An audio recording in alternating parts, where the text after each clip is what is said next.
салом дӯстон, мо боз ҳам атрофи муҳимтарин рӯйдодҳои футболӣ бароятон мегӯем. Муҳимтарин рӯйдодҳои футболӣ барои ҳамаи мо албатта инро ёфтани мунтахаби Тоҷикистон ба даври плей-оффи ҷоми Осиё аст. Як бори дигар ва сад бори дигар ҳам бигӯем будани тими миллии Тоҷикистон дар даври плей-оффи ҷоми Осиё ҳам ифтихори бузург, ҳам таърихсозӣ, ҳам темаи калон барои забондарозӣ. Лайк ва дар канал обножданро аз ёд набароред. Мо бошем сар мекунем.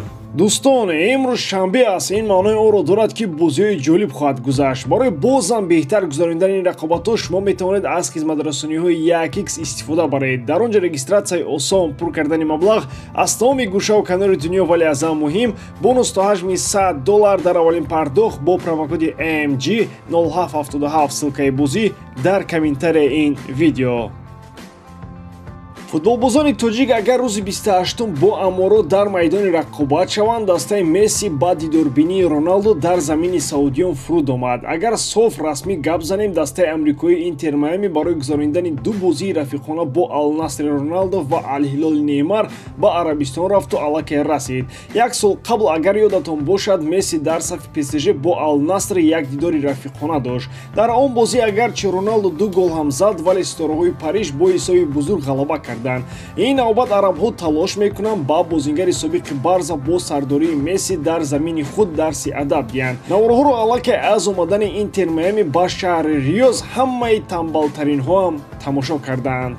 ин маънои онро дорад ки Роналдо боз як бори дигар бо Месси фейс ту фейси майдонӣ мекунанд. дар ин мусобиқаи дӯстона муҳим нест ки кадом даста ғолиб меояд, вале муҳимтар аз ҳама будани Мессию Роналдо дар майдон аст. ба шумо танҳо як чиз мегӯем ки дар Хитой агарчи миллионҳо нафар дар ормони дидани Роналдо буданд, вале ӯ аз барои ҷароҳат бозӣ кардан натавонист, муҳимтар он аст ки дар муқобили Месси зонударду шамолхӯрдаам бошад, ақаллан як бор пой дар майдон гузорад.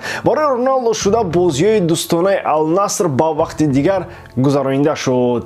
дар давоми гапҳои имрӯза акнун як ба бозори трансферӣ калам мекашем ки он ҷо чӣ гап аст. он ҷо яке аз гапҳои асосии омадани футболбози турк ба ватани бобоӣ аст. ин нафар Чаглар Сюинҷи мебошад ки аз Атлетико Мадрид ба Фенербахче омад. ин мардаки хубро мадридиҳо фақат ба иҷора доданд ва туркон аз чизи дигар метавонанд ба умед нашаванд. дар бораи ҳуқуқи харидорӣ ягон гап ва ҳатто ягон намёк ҳам намеравад. ба худи Атлетико бошад, Чаглар моҳи июли соли 2023 бо шартномаи 4 сола омад. албатта баъди он ки дасташ Лестер дар чуқурии чемпионшип ғарқ шуда буд. агар як гапи дигар аз баромади пешинаи ин бозингар бигӯем, ба Лестер ӯ аз Фрайбург соли 2018 бо нархи 20 миллион евро омад. сабаби асосии омадани Чаглар ба ватан албатта маълум аст. агар дар Атлетико ками кам ба майдон мебароӣ, барои рафтан ба Евро 2024 дар Фенербахче бояд бештар ба майдон омад. сухани дигари ба ҷоии Фабрицио Романо дар бораи харидори атрофи Арсенал мечархад. ба гуфти амакии хабаркаши мо, Арсенал ин навбат диққат ба бозори испанӣ кардааст. дар Лондон мехоҳанд нимҳиматгари Реал Сосидад Мартин Субимендиро ба даст оранд. гарчанд ин ормони асосии Артета ҳам бошад, ин зимистон ва дар ин барфу борон овардани бозингар ба Лондон хеле ҳам мушкил аст. бозингари испанӣ ки хеле ояндадор аст, аз рӯи версияи Трансфермаркет 50 миллион евро нарх дорад. ин мавсими Ла Лига Мартин дар 20 бозӣ бо 4 голу 1 паси голӣ ба дамгирӣ рафтааст. бо маҳорати олӣ ва мувофиқ будани сину сол, Мартин Субименди дар бозор талабгорони зиёд дорад. агар омӯрҳои ӯ хубтар шаванд, то тобистон нархи тахминии 50 миллион метавонад 60-70 ҳам шавад. вале мушкили дигар сахти роҳбарии Арсенал Стен Кроенке дар кисакобӣ аст. аз ҷониби дигар, агар мо як лаҳза ба таърихи бозии испаниҳо дар Премер-лигаи Англия диққат диҳем, аз он ҷо шумори зиёдашон бо пушаймонӣ баргаштанд. нафарони муваффақ аз Испания дар беҳтарин лигаи ҷаҳон албатта Фернандо Торрес, Силва, Фабрегас ба хотир меояд. аммо агар Арсенал Субимендиро бигирад, ин кас ҳам аз онҳо ягон камӣ нахоҳад дошт.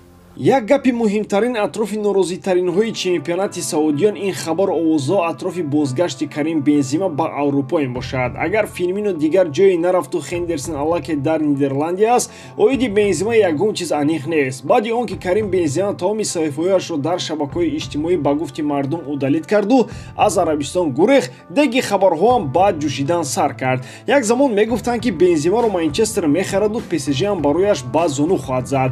баъдан атрофи миллиони буҳронӣ омадани Ҳоҷи Карим ҳам гапу чап кам набуд. Акнун бошад Ҳоҷи Каримро Фабрицио Романо бо Реал ҳам бармегардонад.